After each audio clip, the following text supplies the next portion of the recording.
রবিউল ইসলাম, কোনটায় বাড়ি? মঙ্গলকোট ইউনিয়ন, গ্রাম রামকৃষ্ণপুর। কি হয়েছে কি? গাড়িটা তুই বাথরুমে গেলাম এই মসজিদে। হ্যাঁ, কখন?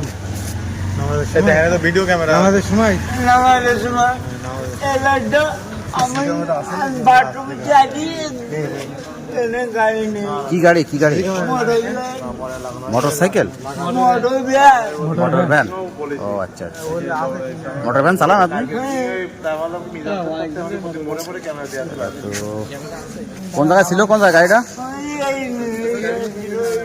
এই উপজেলার ভিতরে? তাহলে তো সিসি ক্যামেরা আছে জায়গায়।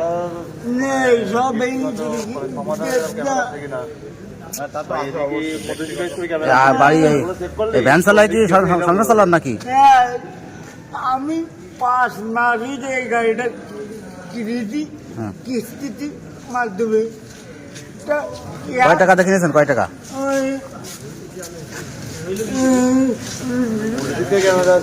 সমাধান আছে। 50,000 টাকা কিনেছি। এটা আমার এই কিস্তি ছেড়ে দিয়ে গেছে। লোন লোন লোন লোন নিয়ে কিনেছিলেন?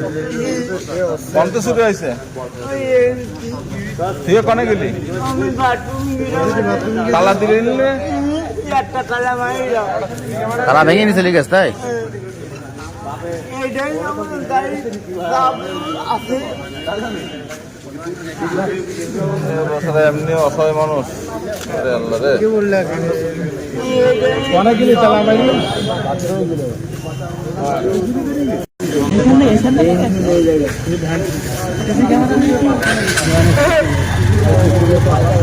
কাজে ভেঙে গেছে।